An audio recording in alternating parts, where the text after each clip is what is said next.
नमस्कार, मैं हूं रचा शर्मा। आप सभी दर्शकों का अन्नदाता कार्यक्रम में स्वागत करती हूं।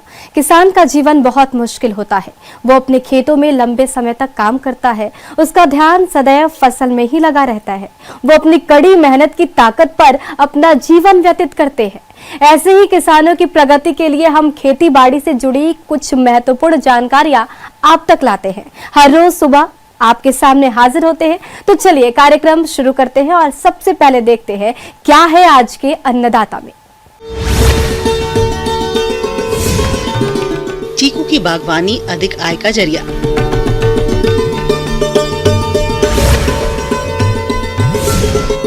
किसानों की बिजली की समस्या दूर करेगा सोलर पैनल। ही प्रदेश के कई किसान फलों के नए बाग स्थापित करते हैं। इसी के तहत आज हम बात कर रहे हैं चीकू, जिसे सपोटा भी कहते हैं। अगर आप भी चीकू के नए बाग लगाने की सोच रहे हैं तो इसकी कौन कौन सी किस्मों का चयन करें और गड्ढों की तैयारी से लेकर पौध रोपाई तक किन किन बातों पर खास ध्यान दें, इस बारे में बता रहे हैं फल अनुसंधान केंद्र इटखेरी, जिला भोपाल के वरिष्ठ कृषि वैज्ञानिक डॉक्टर R.K. जायसवाल। भाइयों, जैसा कि आप सभी जानते हैं कि इस साल पानी काफ़ी मात्रा में गिर रहा है हमारे खासकर मध्य प्रदेश में, और जैसे ये पानी थोड़ा सा रुकेगा तो हमारे किसान भाई पौधरोपण की तरफ भी आकर्षित होंगे। जैसा कि आप सभी जानते हैं कि चीकू एक महत्वपूर्ण फलदार, हमारा जो पूर्ण रूप से पोषक तत्वों से भरपूर फल है। तो किसान भाइयों, प्रमुख बात यह है कि जब भी हम चीकू की बात करते हैं तो किस्मों पे जरूर ध्यान देना चाहिए।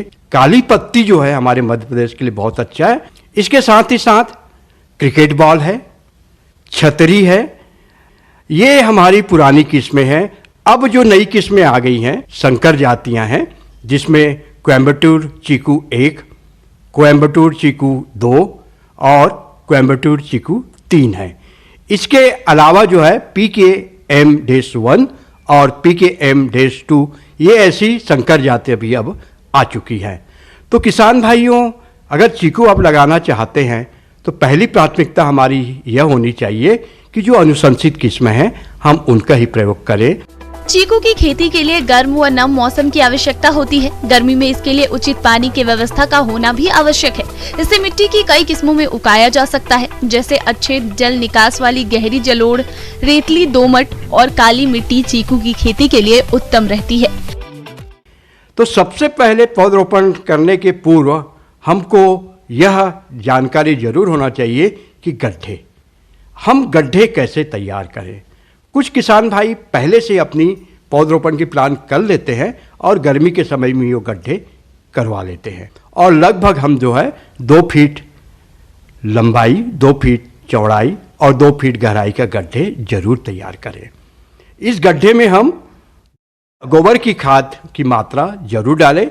यदि गोबर की खाद नहीं है आपके पास में तो हम केचुआ का खाद भी प्रयोग कर सकते हैं, हम नीम की खली का भी प्रयोग कर सकते हैं। तो ये आधार खाद के रूप में होते हैं और इसको हमको जरूर डालना चाहिए। तो आप गड्ढे तैयार बिल्कुल नहीं किए हैं तो अभी भी कर सकते हैं। हमको जब भी पौधा लेना चाहिए तो शासकीय विभाग से या प्राइवेट नर्सरी से, विश्वसनीय नर्सरी से ही हमको पौधे प्राप्त करना चाहिए, और वांछित किस्म जो हम चाह रहे हैं उस किस्म का ही पौधे हमको प्राप्त करना चाहिए।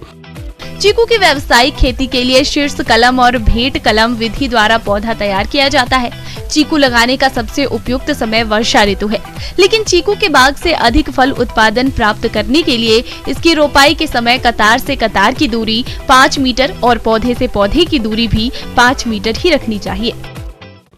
तो किसान भाइयों, बात करते हैं हम पौधरोपण की, क्योंकि समय है पौधरोपण करने का, मौसम अनुकूल है, और जहाँ पर हमने गड्ढे तैयार किए हैं उसके बीच भाग में जितना हमारा पॉलीथीन है उतना बड़ा छोटा सा एक गड्ढा तैयार कर ले, और पॉलीथीन को सावधानीपूर्वक ब्लेड से या कैंची से काट ले और पिंडा समेत मिट्टी उसमें रहन दे, जड़ को खुला ना होने दे। ये जरूर ध्यान रखें। कई बार हम सावधानीपूर्वक नहीं काट पाते हैं और पॉलीथीन को जल्दी जल्दी खींचते हैं तो उससे पूरे पिंडे की मिट्टी झड़ जाती है और जड़ बाहर दिखने लग जाता है। तो ऐसा बिल्कुल ना करें। पौधरोपण करते समय सावधानी जरूर रखें। अच्छे से हमको पैर से मिट्टी को भरकर दबा देना चाहिए, जिसमें उसमें किसी भी प्रकार की हवा न रुके और जो जड़ है वो मिट्टी के संपर्क में आ जाए और जड़ जो है नया उसमें वृद्धि होना प्रारंभ हो जाए। दबाने के बाद एक लकड़ी का या बांस की जो खपच्ची ले लें, आजकल प्लास्टिक के भी स्टिक आ रहे हैं, तो आप स्टिक जरूर लगा लें और उसको सीधा पौधे को खड़े करके उसमें बांध दें। इसके बाद जो है हजारे से हमको जो है अगर पानी नहीं गिर रहा है और भूमि नमी है तो भी हमको जो है एक बार सिंचाई उसमें कर देना चाहिए, ताकि प्रारंभिक अवस्था में जड़ को पानी जो है पर्याप्त मात्रा में मिल जाए और उसको मिट्टी से पकड़ बनाने के लिए उसको आसानी हो जाए। पौधों की रोपाई करते समय मूल वृंत पर निकली हुई टहनियों को काटकर साफ कर देना चाहिए। पेड़ का शतरक भूमि से 1 मीटर ऊंचाई पर बनने देना चाहिए। जब पेड़ बड़ा होता जाता है तब उसकी निचली शाखाएं झुकती चली जाती हैं और अंत में भूमि को छूने लगती हैं और पेड़ की ऊपर की शाखाओं से ढक जाती हैं। इन शाखाओं में फल लगने भी बंद हो जाते हैं, इसलिए इस अवस्था में इन शाखाओं को छांटकर निकाल देना चाहिए। अब पौधरोपण के बाद की जो सावधानियां हैं यह आवश्यक है पौधे की सुरक्षा, और बीच बीच में यदि ज़्यादा पानी भर रहा है तो हम नाली बनाकर ज़्यादा पानी को जल निकास की भी व्यवस्था उसमें कर लें और आवश्यकता अनुसार खरपतवार का भी नियंत्रण हम कर लें, और यदि बतर में आती है तो बीच बीच में हमको उसको गुड़ाई कर देना चाहिए, जिससे हमारी पौधे जो हैं बहुत अच्छे प्रारंभिक अवस्था से उसमें कल्ले फूटना शुरू हो जाएंगे। तो किसान भाइयों, यदि मेरे द्वारा बताए गए बातों को हम ध्यान रखते हैं तो निश्चित रूप से आप अपने गांव में चीकू का पौधा लगा सकते हैं। आधुनिक युग में अब कृषि के क्षेत्र में भी नई तकनीक आ गई है। बिना बिजली के भी अब खेतों में फसल की सिंचाई हो रही है। सोलर सिस्टम एक ऐसी तकनीक है जिसमें ना बिजली जाने की चिंता है और ना ही कोई अतिरिक्त खर्च। जी हाँ, प्रदेश के किसान अब अपने खेतों में सोलर पैनल सिस्टम लगवाकर इससे अच्छी पैदावार ले रहे हैं। तो इस तकनीक का लाभ आप कैसे लें, इस बारे में जानकारी दे रही हैं कृषि इंजीनियर अंजनी सुधाकर। हमारे जो किसान भाई लोग हैं वो हमारे जो वर्षा से जो बारिश होती है वो उसी पे डिपेंड करते हैं, उसी पे आधारित है। हमारे जो कृषि कर रहे हैं वो लोग उसी पे आधारित हैं। तो इससे क्या होता है कि जैसे अगर समय पे बारिश ना हुई तो इनसे उनका जो कृषि है वो प्रभावित होता है, फसल डैमेज हो जाते हैं। तो इसके लिए क्या है, हमारा सौर ऊर्जा जो कि बहुत ही आसानी से अवेलेबल है सब जगह, सब एक बहुत ही आसान स्रोत है जिसका इस्तेमाल करके हमारे किसान भाई समय पे सिंचाई कर सकते हैं। सौर ऊर्जा सूर्य द्वारा प्राप्त एक अक्षय ऊर्जा है जिसका प्रयोग बिजली बनाने में कई वर्षों से किया जा रहा है। इस तकनीक में बहुत से सुधार होते होते आज यह तकनीक विद्युत उत्पादन का सरल एवं आसान तरीका बन गया है। सूर्य के प्रकाश को सोलर सेल द्वारा अवशोषित करके फोटो इलेक्ट्रिक विधि से सोलर विद्युत का उत्पादन होता है। इसे हम करंट के रूप में परिवर्तित करके सिंचाई जल निकालने के प्रयोग में लाते हैं। सूर्य से विद्युत उत्पादन हेतु एक मोटर, एक सोलर पैनल तथा एक दिखाई जा रहे निर्माण ढांचे की जरूरत होती है। सोलर सेल जो कि सिलिकॉन नामक धातु से बनाया जाता है। इसके ऊपर सूर्य की किरणें जितनी ज्यादा पड़ती हैं उतना ही ज्यादा विद्युत का उत्पादन होता है। उसके बाद मैं इन चीज़ों में बताना चाहूँगी कि इसमें कुछ आपको कुछ इसके पुर्जे लगते हैं, जैसे कि इसमें सोलर पैनल होता है, इसमें एक बैटरी चाहिए होता है, उसके बाद इसमें एक कन्वर्टर लगा होता है जो कि हमारा सौर ऊर्जा को हमारा विद्युत ऊर्जा में बदलता है। और फिर एक ये हो गई, 3-4 मेजर कंपोनेंट्स है, एक बैटरी लगा। तो ये जो है कुछ मेजर कंपोनेंट्स है जिसमें आपको लगभग मैं बताना चाहूँगी कि इसके जो खर्च है वो आपको डिपेंड करता है कि आप कितने एचपी का भी मोटर लगा रहे हैं। इसमें आपको एचपी आपको मिलेंगे 1 HP, 2 HP, 3 HP, 5 HP, 7.5 HP, 10 HP, ऐसे आपको पंप मिलेंगे। तो और ज़्यादा से ज़्यादा आपको 50 एचपी तक के आपको पंप मिल सकते हैं। उसमें आपका आप किस तरीके का पंप लगा रहे हैं, कितने एचपी का पंप लगा रहे हैं, आपका इस पे लागत डिपेंड करेगा। इसका जो खर्च होता है लगभग मैं आपको बताऊंगी तो 1 एचपी का मतलब आपका 68,000 से लेके 4,68,000 तक आएगा, जो कि डीसी मोटर, ये मैं डीसी मोटर की बात बता रही हूँ। फिर अगर आप एसी मोटर की बात करें तो एसी मोटर का जो खर्च है वो लगभग 1,15,000 से लेके 5,68,000 तक 5,68,000 तक खर्च बैठता है इसमें। यह सोलर पैनल 3 प्रकार के होते हैं। पहला मैनुअल, दूसरा स्टैंडर्ड तथा तीसरा ऑटोमेटिक ट्रैकर सोलर। आइए इस बारे में हम चर्चा करते हैं। मैनुअल सोलर सेट के बारे में इस प्रकार के पैनल को सूर्य की दिशा में हाथों से घुमाना पड़ता है। यह कार्य कोई भी व्यक्ति कर सकता है। सुबह के समय सोलर पैनल को पूर्व दिशा की ओर रखते हैं, दोपहर के समय में सूर्य की सीधी दिशा में रखते हैं और शाम को इसे पश्चिम दिशा में घुमाना पड़ता है। अब बात करते हैं स्टैंडर्ड टाइप सोलर पैनल के बारे में। यह एक स्थायी संरचना होती है, इसे विभिन्न दिशाओं में घुमाने की आवश्यकता नहीं पड़ती। इसके पैनल को दक्षिण दिशा की ओर स्थायी तौर पर लगा दिया जाता है। यह सुबह के समय थोड़ी देर से कार्य करना प्रारंभ करता है, इसलिए इसमें एक संस्करण आया है जिसे ऑटोमेटिक ट्रैकर सोलर पैनल कहा जाता है। यह ऑटोमेटिक ट्रैकर अपने आप ही सूर्य जिधर रहता है उस दिशा में घूम जाता है। स्टैंडर्ड टाइप सोलर पैनल की तुलना में 20 से 30% ज्यादा कार्य करने की क्षमता होती है। यह संयंत्र सुबह 8 बजे से ही कार्य करना शुरू कर देता है। उसके बाद बात करूँ तो फिर इसमें आपका जो मेंटेनेंस है, इसमें जो आपको मेंटेनेंस भी इसमें बहुत कम लगता है। इसमें आपको बस कुछ नहीं करना है, इसमें आपको बस आपको जो सोलर पैनल है जहाँ पे आप लगाए हैं वहाँ पे आपको एक स्प्रिंकलर लगाना है, जो कि आपको हर लगभग 15 दिन पे, जो अगर उन पे पैनल्स पे धूल जम जाए तो आपको उससे बस हटा के साफ़ करना है 15 दिन के अंदर। और इसमें आपको फिर बाकी कोई मेंटेनेंस नहीं चाहिए। तो उनके आप लगभग सुबह 9 बजे से लेके आप शाम के 5 बजे तक लगातार आप इसमें सिंचाई कर सकते हैं अपने खेतों में। उसके बाद फिर अगर हम कई जगह हम डीजल इंजन इस्तेमाल करते हैं कि हाँ मोटर चलाने के लिए, तो उसमें आपका जो वातावरण हमारा बहुत प्रदूषित होता है। तो हमारी भारत सरकार आजकल मौसम अनुकूल खेती पे भी बहुत ध्यान दे रही है। तो उनका ये कहना है कि कृषि से जो भी हमारा पॉल्यूशन हो रहा है तो वो हमारा इन्वायरमेंट को डैमेज ना करे, तो और मौसम अनुकूल खेती होनी चाहिए। तो इससे ये भी होता है कि हम अगर डीजल से इस्तेमाल नहीं कर रहे हैं, हम सिंचाई नहीं कर रहे हैं, उसका इस्तेमाल नहीं कर रहे हैं, तो आप ये सौर ऊर्जा का इस्तेमाल करके आपका जो वातावरण है वो भी प्रदूषित नहीं होगा। एवं इससे क्या होगा कि अगर आप बिजली इस्तेमाल नहीं कर रहे हैं, डीजल इस्तेमाल नहीं कर रहे हैं, तो आपको किसानों को जो है खर्च भी थोड़ा कम आता है इसमें। हालांकि शुरुआती दौर में आपका खर्चा थोड़ा सा ज़्यादा होता है, लेकिन अगर आप लंबे समय तक देखें, लॉन्ग रन तक, तो इसमें जो है वो आपको खर्चा थोड़ा कम पड़ता है, उल्टा किसान को फ़ायदा ही होता है। इसमें आप किसान भाई ये भी सोच रहे होंगे कि अब इसका अनुदान कैसे ले, क्योंकि ये बहुत महंगा है, तो इसके लिए आपको हर किसान ये इतना अफोर्ड नहीं कर पाएगा। तो ऐसे में आपको गवर्नमेंट सब्सिडी देती है। तो सब्सिडी आपको दो जगह से आप मिल सकता है। एक तो आपको भारत सरकार देती है, जो कि पीएम कुसुम योजना के तहत देती है। इसमें आपको 90% योगदान मिलता है, आपको सब्सिडी मिलता है भारत सरकार की तरफ से। फिर दूसरा हो गया हमारा जो राज्य सरकार है, राज्य सरकार भी एक योजना के तहत देती है। के बाद एक बार फिर से आप सभी दर्शकों का अन्नदाता कार्यक्रम में स्वागत है। बढ़ते हैं अगली प्रस्तुति की ओर।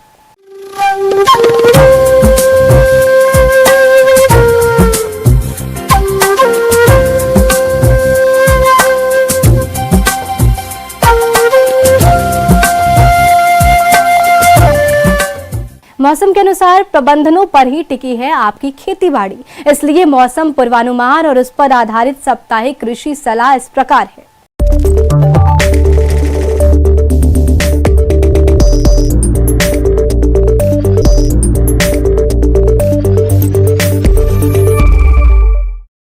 इंदिरा गांधी कृषि विश्वविद्यालय रायपुर एवं संचालनालय कृषि छत्तीसगढ़ रायपुर द्वारा भेजे गए मौसम पूर्वानुमान रिपोर्ट के आधार पर छत्तीसगढ़ के अधिकांश स्थानों में मध्यम से घने बादल छाए रहने के साथ हल्की वर्षा होने की संभावना है।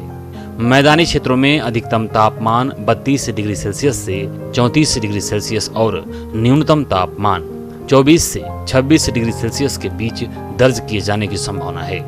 आने वाले दिनों में हवा विभिन्न दिशाओं से चलने की संभावना है और इसकी गति 2 से 6 किलोमीटर प्रति घंटा की रफ्तार से चलेगी। ऐसे में इन क्षेत्रों के किसान भाइयों को सलाह दी जाती है कि धान की 35 से 40 दिन की फसल जिसमें कंसे निकलने की अवस्था चल रही हो, वहां यूरिया की दूसरी मात्रा 40 किलोग्राम मात्रा प्रति हेक्टेयर की दर से छिड़काव करें, जिससे कंसे की स्थिति में सुधार आएगा। धान की 50 से 60 दिन की फसल में हाथ से निराई गुड़ाई में निचली पत्ती पर हल्के बैंगनी रंग के धब्बे पड़ते हैं, जो धीरे धीरे बढ़कर आंख या नाव के समान बीच में चौड़े एवं किनारों में सक्रिय हो जाते हैं। इन धब्बों के बीच का रंग हल्के भूरे रंग का होता है। इसके नियंत्रण के लिए टेबुकोनाजोल 750 मिलीलीटर प्रति हेक्टेयर 500 लीटर पानी में घोल बनाकर छिड़काव करें। धान की पत्ती के किनारों वाला ऊपरी भाग हल्का पीला सा हो जाता है और पूरी पत्ती मटमैले पीले रंग की होकर पत्रक तक सूख जाती है। रोग के लक्षण दिखाई देने पर यदि पानी उपलब्ध हो तो खेत से पानी निकालकर 3 से 4 दिन तक खुला रखें और 25 किलोग्राम पोटास प्रति हेक्टेयर की दर से छिड़काव करें। मक्का की फसल में नर मंजरी की अवस्था में नाइट्रोजन की तीसरी मात्रा 35 से 40 किलोग्राम प्रति हेक्टेयर छिड़काव करें। शिमला मिर्च की नर्सरी तैयार करें। गोभी वर्गीय सब्जियों का धराहा तैयार करें। खरीफ प्याज की खेतों में रोपाई करें। मौसमी फूलों के लिए रोपणी तैयार करें। आम में रोगग्रस्त शाखाओं की हल्की छटाई का कार्य करें। केले के जिन पौधों में फूल या फल आ गया हो, तुरंत बांस लगाकर सहारा प्रदान करें। मुर्गी घरों में गीले बिछावन को तुरंत हटा दें और नया और सूखा बिछावन डालें। खूनी दस्त से बचाव के लिए 30 ग्राम बर्मिक्स पाउडर पानी में मिलाकर 3 से 5 दिनों तक पिलाएं। किसानों को डेयरी पशुओं के बछड़ों को कृमिनाशक दवा देने की सलाह दी जाती है। पशुशाला में पशुओं को मच्छरों एवं अन्य कीटों से बचाव के लिए गीला कूड़ा कचरा जलाकर धुआं करें।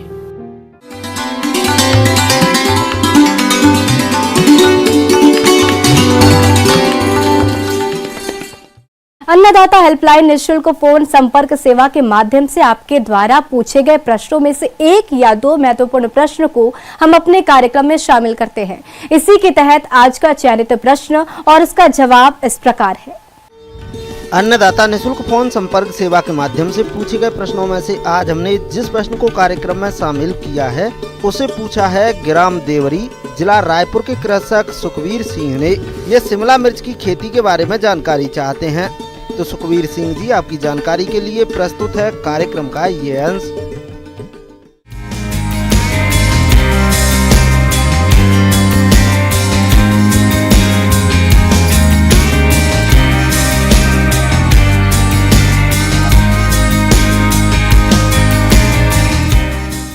शिमला मिर्च ऐसे सब्जी का खेत है कि ये बाहर से आया है। ये जो सब्जी है बाहर से आया है, इंडिया में ओरिजिन नहीं हुआ है।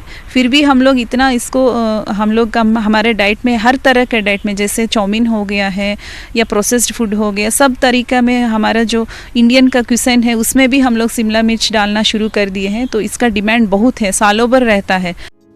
शिमला मिर्च की खेती किसानों के लिए काफी लाभकारी साबित हो रही है। वैसे तो इसकी खेती खुले खेतों में की जा सकती है, लेकिन पॉली हाउस और नेट हाउस में इसकी खेती करने से अच्छी पैदावार मिलती है। इसमें मुख्य रूप से विटामिन ए और सी की मात्रा अधिक होती है। तो इसके लिए अभी हम लोग खेत के लिए तैयारी करना अभी उचित है, क्योंकि अभी तुरंत तो नहीं लगा सकते हैं। हम हमारे सीडलिंग तैयार कर सकते हैं। इस टाइम में हम हमारा खेत को तैयार कर सकते हैं। और हम लोग अगर जब खेती करेंगे, इसके लिए हम लोग बीज के लिए बुआई और रोपाई जो है हम सजेस्ट करेंगे। प्रोट्रे में ही इसका बीज डालेंगे और जैसे मैंने बोला है कोकोपीट और वर्मी कंपोस्ट 1:1 रेशियो में डालेंगे। पॉली हाउस में अच्छी तरह से क्यारियों को तैयार करते हैं और क्यारियों की तैयारी के समय गोबर की खाद और वर्मी पोस्ट का प्रयोग करते हैं। इन क्यारियों को उठी बनाना चाहिए। साथ ही इन पर ड्रिप बिछाकर पौधों की रोपाई 45 सेंटीमीटर की दूरी पर करना चाहिए। तो इसके लिए जो कंपोस्ट जो है, जो अच्छा सड़ा हुआ जो गोबर खाद जो बोलते हैं, उसको आपको डालना है। लगभग 20 टन प्रति हेक्टेयर में डालेंगे। और इसके साथ एग्रीकल्चर लाइम जो है तो उसको भी हम लोग 5 क्विंटल प्रति हेक्टेयर डालना है। जो खाद का बात आ रहा है, जो फर्टिलाइज़र जो डालना है, जो नाइट्रोजन और फॉस्फोरस जो पोटैश है, बेसल डोज जो है आपको 20, 25 और 20 का रेशियो में डालना है। और बाद में आपको नत्रजनी 2 बार डालना होगा, फ्लेवरिंग के टाइम में और बीच में और एक बार 1 महीना के बाद डालना है। तो ये 3 स्प्लिट डोज में डालना है नाइट्रोजन जब भी डालेंगे। तो इसके लिए अभी ये जो मौसम है बहुत बेस्ट सीज़न है, इससे हमारा पौधा भी ग्रोथ अच्छा आता है और हमारा उपज भी बढ़ता है। जहां तक बात शिमला मिर्च की उन्नत किस्मों की है तो आप California wonder, royal wonder, yellow wonder, green gold, Arka Gaurav, Arka Mohini, Indira इत्यादि किस्मों से किसी भी किस्म का चयन कर खेती कर सकते हैं। शिमला मिर्च में अगर देखेंगे तो शिमला मिर्च में ज़्यादा डिमांड रहता है कलर्ड वाला माने रंगीन वाला। इसमें 2 तरह का कलर है, एक है पीला कलर है, एक है लाल कलर है। पीला कलर कुछ लोग प्रिफर करते हैं मार्केट में, और लाल कलर और ग्रीन में भी चलता है। जो बीज है तैयार हो जाएगा रोपाई के लिए, आपको लगभग 20 और 25 दिन में तैयार हो जाएगा। इसका जो सीड रेट है लगभग 250 ग्राम से 300 ग्राम प्रति हेक्टेयर आप डाल सकते हैं। पौधारोपण के पूर्व पौधों को फफूंदनाशक दवा से उपचारित करना चाहिए, जिसके बाद पौधों को उचित दूरी पर अच्छे से लगाना चाहिए। रोपाई के 10 से 15 दिन बाद फसल को कीटों से बचाने के लिए नीम आधारित कीटनाशक दवा छिड़काव करना सही रहता है। मल्चिंग लगाकर शिमला मिर्च की खेती करने पर और अधिक पैदावार मिलती है, साथ ही ये खरपतवार नियंत्रण में सहायक भी रहती है। जिगजैग वे में अगर ट्रांसप्लांटिंग करेंगे उसमें तो हमारा प्लांट का डेंसिटी भी हम लोग नॉर्मल वे में, माने ज़्यादा भी नहीं होगा कम भी नहीं होगा, हम पानी का भी ज़्यादा से ज़्यादा फ़ायदा ले सकते हैं। ये चीज़ आपको ध्यान रखना है।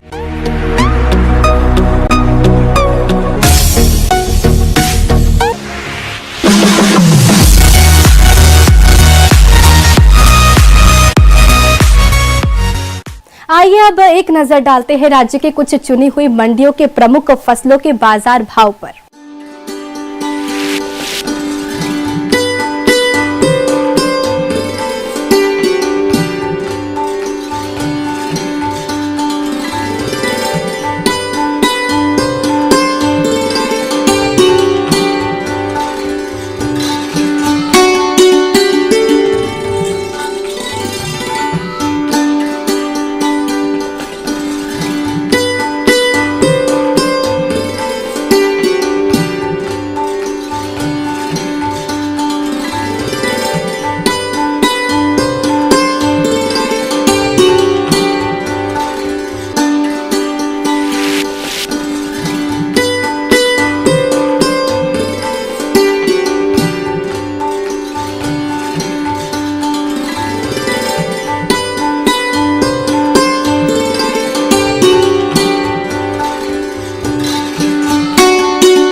किसान भाइयों, अन्नदाता आपकी सेवा के लिए संकल्परत है। कृषि संबंधित समस्या और सुझावों के लिए आप हमें इस पते पर संपर्क भी कर सकते हैं। प्रोड्यूसर अन्नदाता, news 18 Madhya Pradesh Chhattisgarh, Ramoji film city Hyderabad 501512। साथ ही आप हमें ईमेल भी कर सकते हैं। हमारा ईमेल है p18annadatamp@nw18.com। इसके अतिरिक्त आप हमें निःशुल्क हेल्पलाइन नंबर 1800889216 पर सोमवार से शनिवार सुबह 10 से शाम 4 बजे के बीच संपर्क कर सकते हैं।